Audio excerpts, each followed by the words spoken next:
It's good to see you playing well with others again. Just like a bat. I dig it. Maybe temporary.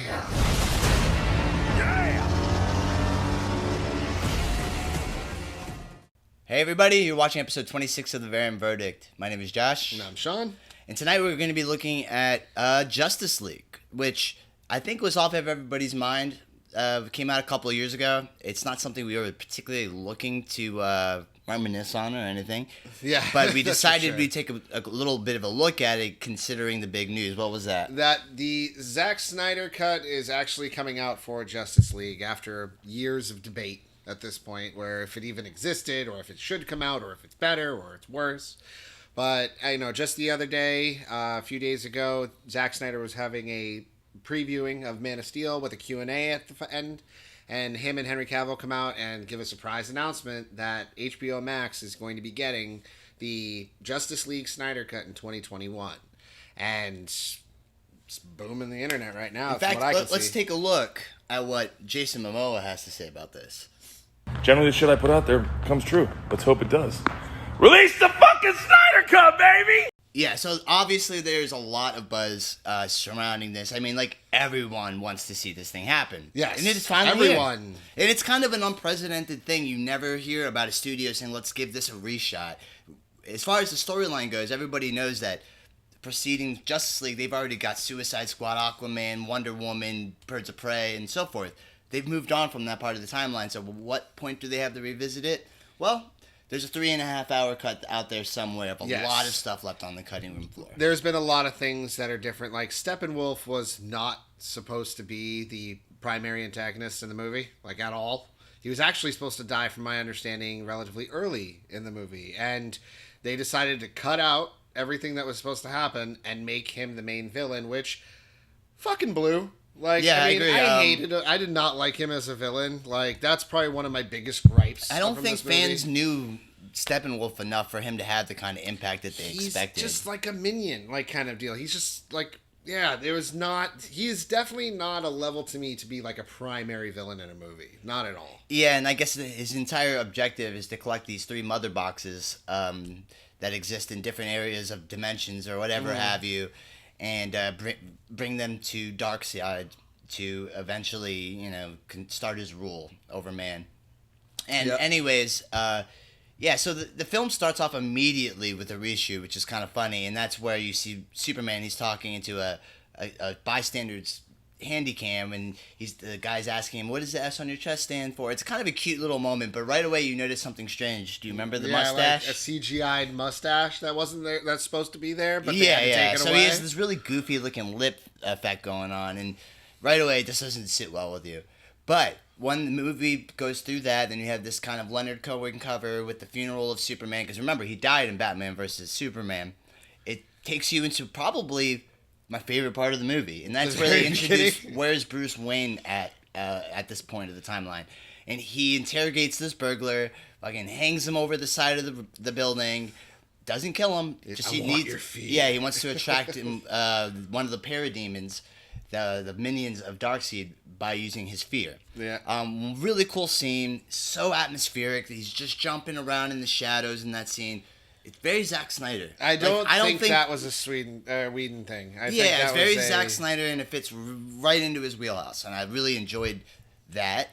And what scenes what did you like about it? Because let's talk about that, and we'll talk about what didn't work. All right, now as far as things I liked, there aren't many moments. One of them is the exact scene that you just brought up with Batman on the rooftop, because it felt like it was leading into so much more than Steppenwolf.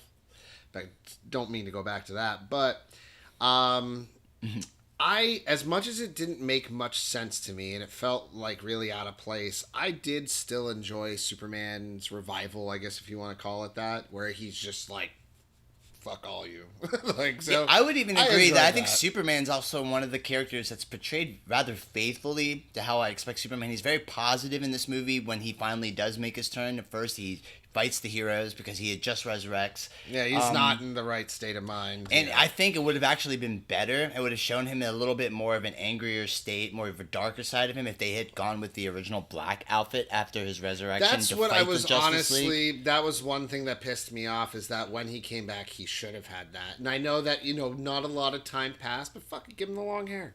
Yeah, and that's the rumor is that he wasn't even going to receive his actual blue and red suit from his revival until Justice League 2. So he would have had that black suit from the middle of the film to like the middle of part 2. I did. That's what you would have seen. I liked the black suit. Like I liked it a lot when it came to the actual like comic, the Return of Superman and everything like that. So I was totally down for that to be in the movie. And hey,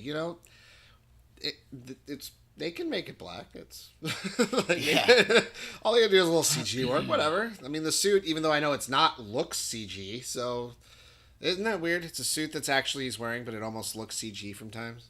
Yeah, definitely. It's actually really nice looking how they did that, and it's unfortunate that it didn't make the final cut. One other thing I want to talk about real quick. Back to that reveal that they had. One thing I always found that it was a little funny. Don't know if it was intentional or work, but do you remember? I don't know the exact day it was, but on one day, every single cast member of Justice League came out saying release the Snyder Cut. Yeah. But Cavill, he was the only one who did it, and he's the one who does the the announcement. Yeah.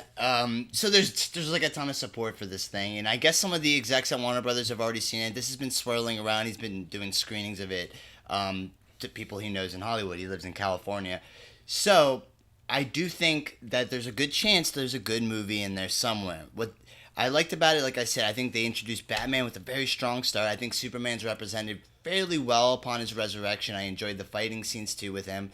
And I liked that they were trying to be a little bit more experimental with doing that flashback or that time travel sequence with the Flash because it was supposed to be ideally paid off later. But do remember, that was in Batman Superman. That wasn't in Justice League, and in this version of Justice League, no, the thing where he comes through and he's like, no, like he's talking to Bruce. That is in Batman vs Superman. It's Justice League. You want to look it up? Are you sure? 100%. Maybe it is. No, because that was the whole thing. Is Justice League was supposed to pay that off, and it didn't. But from what everyone has been saying and everything, the Snyder Cut actually does go into that. Darkseid is supposed to be in the movie. I think the idea was that he's telling Batman to save Lois, and or Lois is the key. Yeah, and I think that the idea was it was supposed to be like that nightmare sequence that you saw where it was like the desert. You saw the Omega symbol. Well, yeah, exactly. I think that was supposed to be the time period the Flash was coming from to tell Wayne to stop that, like before that happened. Wasn't it Lois that snapped him out of being evil? Yeah, I think that's what it was. Maybe if she was never there to snap him out of it, then he would remain that way, and that's why I think what Flash was being like, Lois is the key. So, yeah, I mean, I think the movie did some things barely attach it like that, but there's so much more about the Snyder Cut that might be the case, like with the end, with the whole silo and the red thing that, which really felt out of place when you watch the movie, like, all of a sudden, like, sky's red. They're in Russia, so I don't know if that's meant to be like that because they're in Russia. I think what happened was the studio got cold feet when Snyder left the project about the film coming off dark. And I think they were trying to say they learned from the backlash of Batman v Superman, so they lightened the tone quite a bit. They did. Yeah, with that being said, I feel like what they did with the ending, and they do this a lot too with Justice League. It happens during the ending, and it happens during the fight in Central Park with Superman. There's no innocent bystanders that are in harm's way ever in this movie. And I think, why did they do that? Because of all the criticism that Zack Snyder faced for Superman and Zod crashing through all the buildings, being reckless and not caring about people. No, exactly. That's not a Superman thing to do. It's like, first of all, Superman's got to have stakes. Not only that, what's the point of Superman flying around saving something when there's no one to save? Does nobody remember Superman 2, the original? Like, anyone out there that's watching this. Anyone who makes the argument that Superman doesn't kill people, at the end of 2, he literally kills all 3 of them. They all die, and it's at his hand. He kills. It rarely, but he does when he has to. And like I guess like that thing that is so blatantly obvious that Justice League said, well, we're not going to put him in that situation so fans can't cry about it. But that worked to its detriment so bad because there's just no stakes. First of all, there's one family in that nuclear scene at the end in Russia. One family, and I think the Flash saves him in that house. Back to the thing with the red sky and the nuclear thing that was going on. I feel the nuclear stuff was a rewrite. And I think that red sky, the way of the world, is something that was supposed to be happening with Darkseid. Like, Darkseid was making it. And we don't know because that's how recuts work. They just take other things and rewrite it. But I think there is a lot more to that red sky and the whole Russia scene than they actually put in the original. I think that's more of like a, not Darkseid army coming down kind of deal, but like... That felt way more supernatural than some kind of nuclear. It feels like when all this crazy stuff's happening, these parademons are coming out of the sky, the silo's going to explode, the Justice League has to save it. No one notices this is going on because the rest of the world seems to be walled off from this massive incident going on. Maybe the Snyder Cut will actually explain that. And like I said, I think that has a lot to do with DC taking what fans are saying to heart, too seriously. And it detriments the movie so much because you need stakes for superheroes to exist and matter. There has to be, what are they saving? No one's ever really in serious danger in this movie for that reason. That's why that kind of bugged me. Even though it was probably the weakest Avengers movie, I know we're going on competitor side here. I think that's why the end of Ultron worked, because they were trying to save an entire town while doing it. So there was risk there. Where, exactly in this, a family... Yeah, they have that one family that Flash saves there in the silo scene. And the thing is, like, these characters, one of the strong points, we'll go back to its strong points, and why I say there's a good movie in there, these characters rule. You got Ray Fisher, Ezra Miller, Gal Gadot, Ben Affleck, who I'm a Batfleck defender. I've always said he's got the cal for it. He certainly has the acting for it. There's no reason why he can't do a good Batman if given the right material. I got a question. And with this movie... It's just like, I would love to have seen, and I hope the Snyder Cut rectifies it, I believe it will, I would like to have just seen more interactions, more character growth, more time spent with these characters talking to each other. It feels so short, rushed, and... No, it does. They have no, where was the assembling of the team? It was like they all just met up in a place, and all of a sudden they were it. Like, there was no moment, like, say, I hate to go back to Avengers again, but like how they built that up, that they became a team. There was none of that in this. And I feel like in this cut, considering it's like 3.5, 4 hours long out there, supposedly, that's plenty of time to build that relationship. Now, I got a question for you. Reshoots are obviously probably going to need to happen. Yeah. Do you think Affleck's going to come back? Absolutely. I think... But he doesn't... I think this movie has so much support... Well, here's the thing. Even if he's done, reshoots can just be... for post-photography. Like, he can show up to set for one day and do the entire thing. And it's a paycheck for Ben Affleck. I'm sure the whole cast will come back, even if it'll probably just be a day apiece. If not, they'll have them all there in one day. It'll be shot quickly. The most expensive part's going to be the visual effects. And not only that, yes, that is going to be, I'm sure a lot of that extra budget they got is going to go. But that's one thing. If he went out and said, release the Snyder Cut, and then he doesn't come back for a reshoot, what the fuck? Yeah, that would hurt. I think I can thoroughly say the cast will come back to shoot anything they need to. I don't think it'll be a whole ton of stuff. I think it'll just be a little bit of post photography, so that there's not as no hiccups. They want it to be a straight thing, especially if they try to extend it to the 6-part miniseries that it's rumored to be. I think that's why they just need a couple of filler shots, things like that. But that's one of the things that works. The actors are perfectly fine for their roles. I think Aquaman, a character that no one cared about before. Let's be honest. It was actually joked about in Entourage. It was parodied the fact that Hollywood would ever set their sights on a goofy superhero like Aquaman. They had like James Cameron helping make Aquaman. Like, and then you have the Jeff Johns take from the comic books portrayed by Jason Momoa. Because if you read those comics that Jeff Johns did of Aquaman, it's very similar to that version, and he nails it. So the characters are fine. Yeah. It's just that if they interacted with each other more, I think we'd care about them more. That's the main thing. They don't. It's not deserved. It's not, it's not earned. Earned, yeah. None of it feels earned, Yeah, like I said, it was all of a sudden like, whoop, they're a team now. When you watched The Avengers, you spent a film with each of those characters, sometimes twice in the case of Iron Man, and you had a lot of time to sit with those characters, see them through ups, see them through downs. And then when they finally unite, it's so satisfying. Because it's like, wow, this is unprecedented. All these franchises come into one. DC said, let's screw that. Let's just put out a couple films and jump right to the bit. They wanted a shortcut so they could the way I look at it is they wanted a shortcut so they could start catching up to Marvel. Exactly. When honestly, they should have never have tried that. They should have been patient with it, let it grow, and I think it would have been much better overall. There's no reason a movie like Justice League should have made $628 million. That is nothing for a movie with iconic heroes like The Flash, Superman, Wonder Woman, and Batman. Like, those are like they're heroes as old as time. You got Cyborg. Don't forget Cyborg. Well, no, he's not even a golden age person. I was just talking about the golden agers. Yeah. Those are golden age people like our parents know. There's no reason that movie shouldn't have cracked $1 billion. Easy. Yeah. But it didn't. And I think it's just like I said, people were privy to the fact that they brought Whedon on board. He took his light tone that he worked on the Avengers and he tried to spin it on a series that already started dark.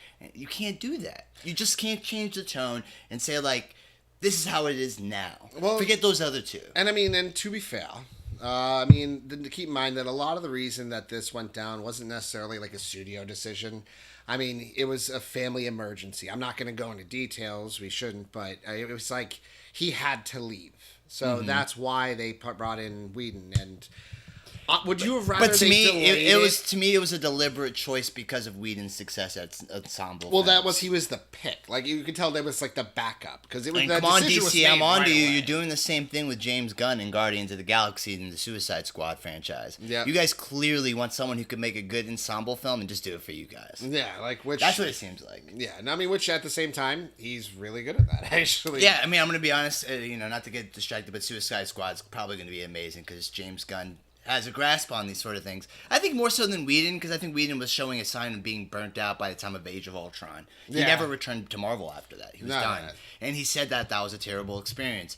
Maybe he just kind of went with that sour attitude into making this movie, because it just seems like with all the footage that was shot, what we got was just so blah. No one talks about this movie. It's like it's filled with decent scenes and decent characters, but none of it like is memorable. And it's decent characters because of what we know of them already. But if you were somebody that has never watched anything, never read a comic, don't know anything about it, would you consider them good characters? Well, I mean, I love I love the casting of Jeremy Irons. The casting as and all that. That's the one thing. Casting's fantastic. Yeah, like Jeremy Irons and Ben Affleck has some amazing character moments where the two of them talk, and he treats Batman as kind of a surrogate, or Bruce Wayne as a surrogate son. It's a pretty tender relationship. It's just not fleshed out. So I enjoy those things, but I can't fully enjoy them because I could see where it could have went, and what they actually did are just two different things. Well, they also, keep in mind, they did have a little more of that relationship. That was more in Batman vs. Superman that they developed that in, and then it went into Justice League. But also keep in mind, there are scenes in that, because remember, the first two trailers were like Snyder cuts. Like, those were like Snyder trailers before any of the reshoots and cuts had to happen. So, like, there are moments where you see Irons or Alfred talking to, he's talking to Superman. But that wasn't in the original, or that wasn't in the final cut. So it's like, I want fucking that. I want more of that stuff where we got to see how the mother boxes were defended by the Amazonians and those flashbacks. Yeah, I like what Zack Snyder, and I think that's a Zack Snyder thing. Yeah, I like how he was portraying that comic book world and filling you in on all that stuff. And that's why I say I thoroughly believe there's a good movie in there. I think he had great intentions, and I think he wanted to make a very faithful adaptation of the Justice League. And like I said, the reason I feel like this mostly doesn't work is just because it's not earned in the way it should be. A movie like the Justice League should be, No, exactly. It was it was too quick. Like, it was just too quick. And also, with everything that happened and the recut, it was kind of destined for problems. I mean, name something that goes through situations like that, whether it's a video game, a movie, a TV show. When you have, like, major changes in direction and stuff like that, and also having studios telling you what you can and cannot do because of, franchises, it's a mess that's going to have trouble. So it's like, in a way, was I surprised that this movie sucked? No, but I was disappointed. And I've heard that Ezra Miller's Flash was a bit more darker in the original script. Yeah. If you watched the film, you know that he's actually like the most liked character now in this new version, and he just jokes and jokes, and some of it's downright cringy. He literally felt like Cringy. he felt like the most cliched comic relief character. Yeah, dude, in a he movie. seemed like an after school adolescent, you know, that Batman was babysitting. And there's nothing wrong with portraying him as the young buck in the group, but you know, his character was almost cringy. It's like they didn't know how to write for the Flash. And he's such a good character. Like that they were just like, he's our Tom Holland. Kind of like they treated him as like the young sidekick type, and dude, he's the Flash. He's the fucking Flash. He has a very dark backstory about his father being framed for murder, yada yada, which they do touch on in small spades in the movie. But it's like they really wanted to overflow it with comedy instead, rather than pulling on the more like darker veins of his story. Yeah, so I mean, we could obviously talk about this all day, but before we do go, I just have to ask you, what would be the one thing you would want? Oh, actually, one thing we never really went into is, all right, and I'll make this a two-parter.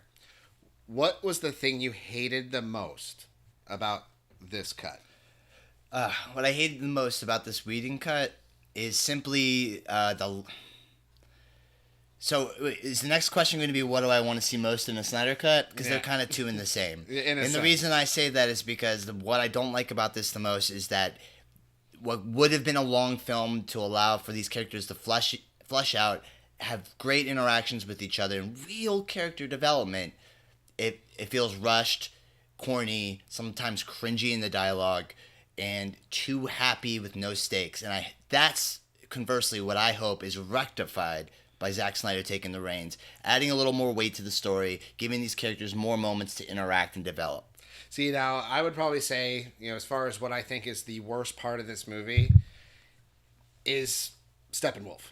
The fact that the main villain that we had to deal with was practically a nobody. And, like, before this movie even came out, you ask anybody who the hell Steppenwolf is, unless you're a die-hard DC fan, and you know, like, all about Darkseid and his crew and everything like that, no one would have a clue.